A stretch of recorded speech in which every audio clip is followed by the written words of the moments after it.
Happy Friday, guys. Thank you for tuning in. We have a special segment that we're going to start doing. This is called Behind the Sync.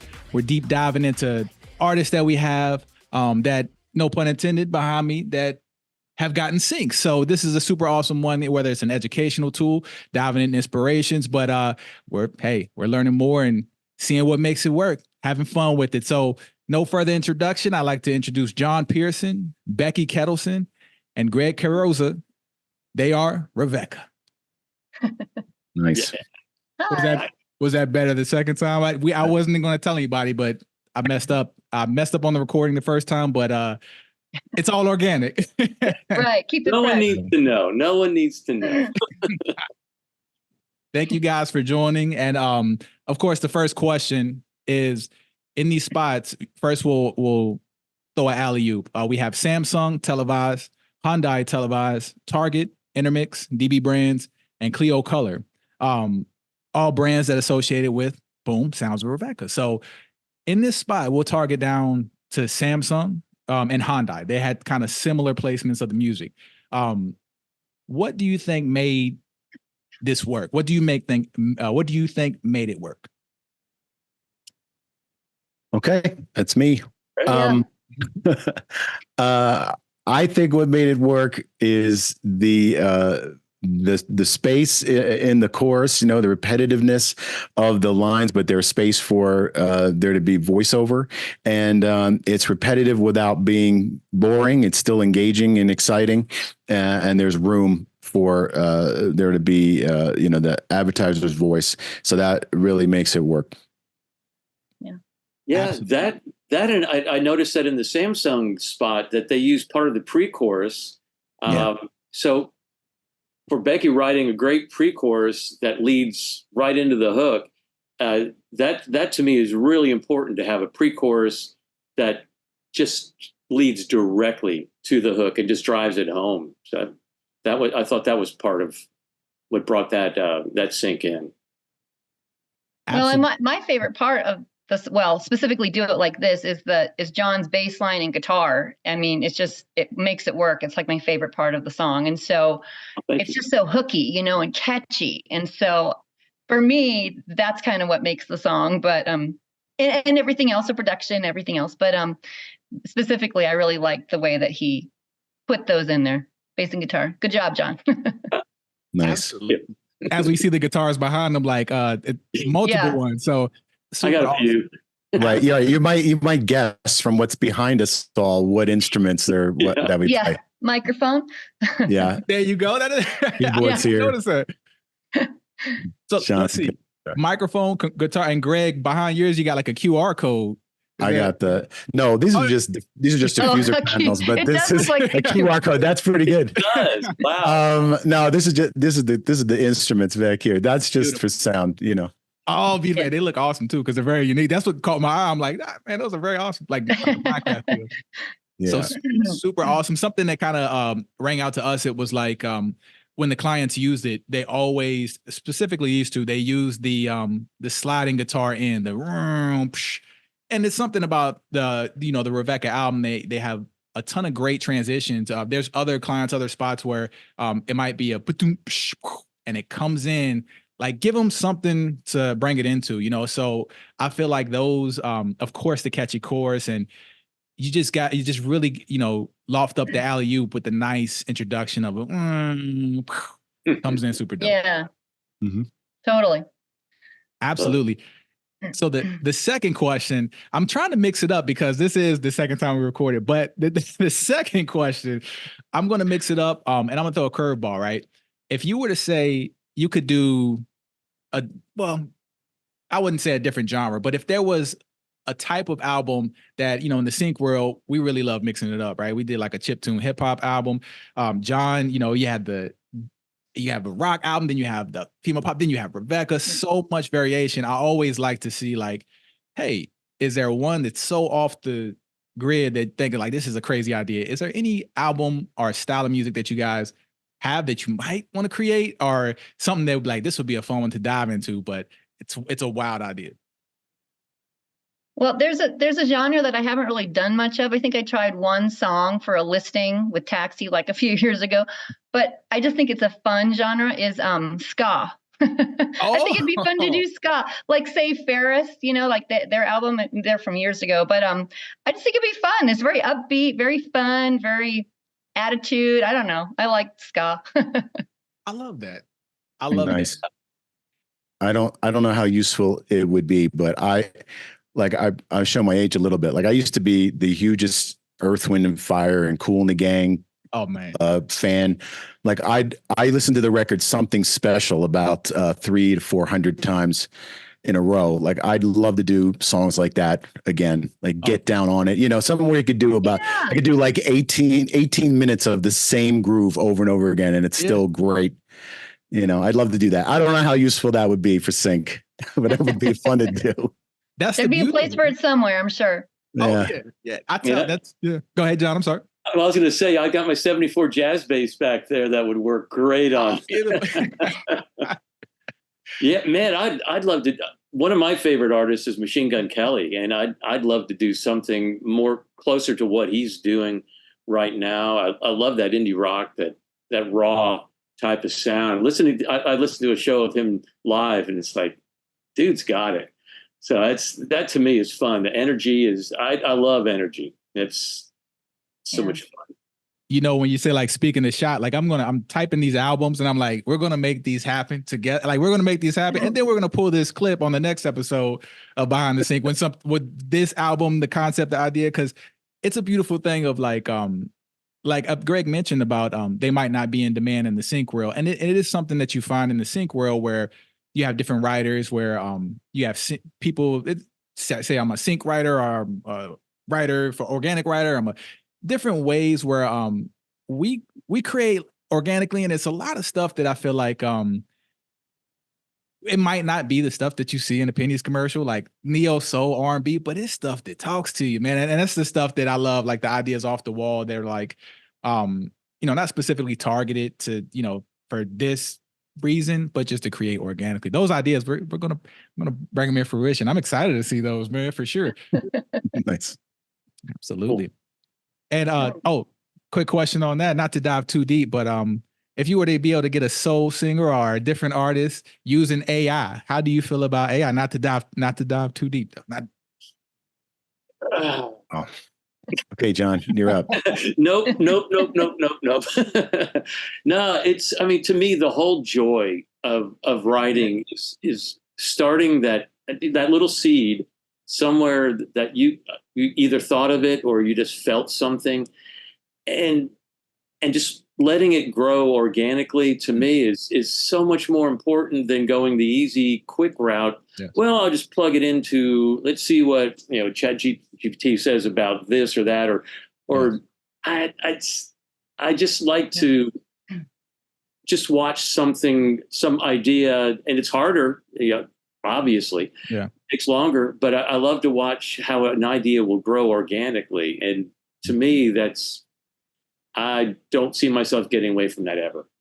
I love that. And it's funny because AI is probably shaking their head because we actually use AI, at me, because we're actually going to use it to edit this clip. So I don't know if AI is going to be like, you know what, the clip's got an error. Taking out all the negative AI stuff. Right.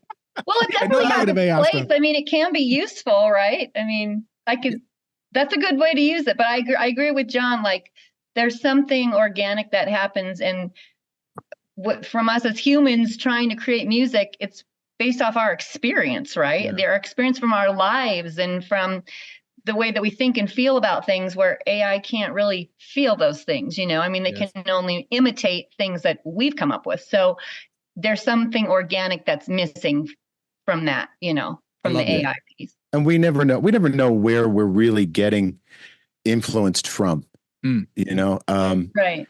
So it's going to take it's going to take some time for AI to be able to replicate that kind of thing, like make different kinds of decisions. I mean, we don't even do them consciously. Yeah. So we don't know if we're trying to work on an indie pop song, but we could be thinking ideas from all kinds of different things that who knows how long ago we've last heard it. You never know. So it's going to take time for that come along, and maybe it never will. Absolutely. I love that. And the synonymous thing there is like the organic and the different that really, when you look at music and get excited about creating, it's being excited to create something different or something that like stands out. Like it's something so unique. And with AI having to be taught everything it knows, or someone has to teach it, it's one like, how excited can you be about that? And I get, it's just a lot of companies coming out, a lot of, supervisors out here on LinkedIn saying, I don't want any AI. I would never work with it. And I feel like, I started playing the piano, as a kid. And it's like certain things like that. It's in your soul. It's like, you can't just, all of a sudden what's different, what's unique. Everybody plays differently. So it's just one where, I can tell from AI generated emails, like it's boring. So a lot of stuff is kind of boring, but it is good for certain things like domesticated, like if you're using like, to make day-to-day tasks easier, something like that. But when it comes to creating something unique, it gets bored for sure. Yeah. I hear that. I play like me. No matter how much I try to play like somebody else, I still play like me. Yeah. So I find that negative, but other people might find that positive. Yeah, it's a good thing. It's a good thing. I was like, man, that just still sounds like me. Oh. And one thing, Scott, I can always look back at every song that I've written or been a part of it, and there's a connection that I can remember writing that song, what made me write that part or those lyrics. And with AI, you're bringing in something that you really don't have a connection to. Yeah. To me, that kind of takes away from the song. I need to have a connection with every song I've ever written. That's a great point. It's special to me. Mm-hmm. And I don't believe in my songs if I'm not part of it. Right. Yeah. Even as the viewers. Yeah, exactly. Even as the viewers, like, I have a song about my daughter, and it's like, imagine if I asked AI to write that song, how like meaningless it would be. And I think even the audience can feel that. Like there's songs you get goosebumps from. And it's one I think the viewers coming up and standing out, like, I don't want this type of stuff. But then again, even if it sounds good, like sound is different than feel. Like I've got to feel it, and I gotta believe you. Like you got to believe it yourself. So it's you can never replace the artist for sure. But didn't want to dive too deep. But yeah, we're safe. Right. We're good. We domesticate AI. We're not gonna we don't run from it. We put it on the farm, so we're good. So right. So the next question, I always like to get just a great quote. It doesn't have to be music related. It doesn't have to be, it can come from any type of aspect in life. Just something that you would like to tell the people in general. I'll take that one. So I've got a song that's called Starts With One. And I wrote that coming from the idea of, trying to get music to PUSH.audio, trying to get some songs in. I worked for several years trying to get some music into you guys, Scott, and but my stuff wasn't up to par. And finally, I got one song in, and it took that one song to that brought a collection that me and another couple of co-writers wrote, and then we brought in Greg and Becky, and then, gosh, I must have 45, 50, 60 songs with you right now. It's something. But it starts with one. It starts with that first one before anything can happen. It has to have a beginning, and it's taking that first step. And that's. I want to thank you, Scott, for that first song that you signed with mine. Oh, no. And thank you, John. It's Team Good Guys, man. Just knowing you guys as a person, truly an honor. And that's a wild when you mentioned that's going to be the title of this one. It starts with one, because this is the first episode of Behind the Sink. Put that in the captions right there. And it starts with one, man. That is beautiful. Definitely. Yeah, that's a great story. Well, and you were persistent, John. So that, that's good. You kept going. Well, my quote is just that it was from a philosopher named, I think it was a philosopher among other things, but Cicero, and he said, "No one can give you better advice than yourself." And I liked it so much, I used it for my high school quote to put in the yearbook, when you're a senior. And I've always just kind of liked that quote, because I subscribe to the idea that we all have we all know ourselves better than anyone else. You know your strengths, your weaknesses, your temperament, your abilities, and what's going to be best for you. And I just feel like intuition can be a really powerful thing, and that just having faith in knowing that you know the answers to most of your own questions can kind of guide you on the right path. So I absolutely love that. Belief is like, I tell people that, like, on a tribute scales, I'll say it in a heartbeat that my greatest attribute is not playing the piano, none of that, playing music. It is belief. So I love that. I love that quote. Yeah, thanks. Nice. Well, mine is something that I have gone by for many, many years, many careers before I got to doing sync music. And that is just to under promise and over deliver, so that it's pretty self-explanatory, but I've seen so many examples of people who fail in whatever they're trying to do because they do the opposite. This, this sync world, like so many others, is a business of relationships, like we have with each other, like we have with you, Scott. Yes. And so, it wouldn't work out if I told you, hey, Scott, I'm going to have 5 songs for you tomorrow. And then Monday I tell you, hey, you know what?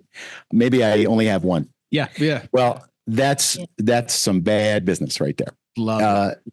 Yeah. So don't do that. That's what I say. Right. I try not to. Absolutely love it. Thank you guys so much. And I really appreciate it. It's truly an honor. Thank you guys for trusting us, working with us, and being the first on Behind the Sync. And Becky, we're gonna have it where it goes out on an outro. But if you could give them just, I would do it, but my key is gonna be way off. If you could give them a do it like this, and then we're gonna have the song come in, and that's gonna be the outro, and then we're out. Oh, you want me to sing along with the song? Okay. Oh, you could just hit them with a tagline. I can. I'll sound terrible. I don't know the key myself. I'd have to hear it. You have to turn it up. Do it like this. And then do it like this. Do it like this. Do it like this. Do it like this.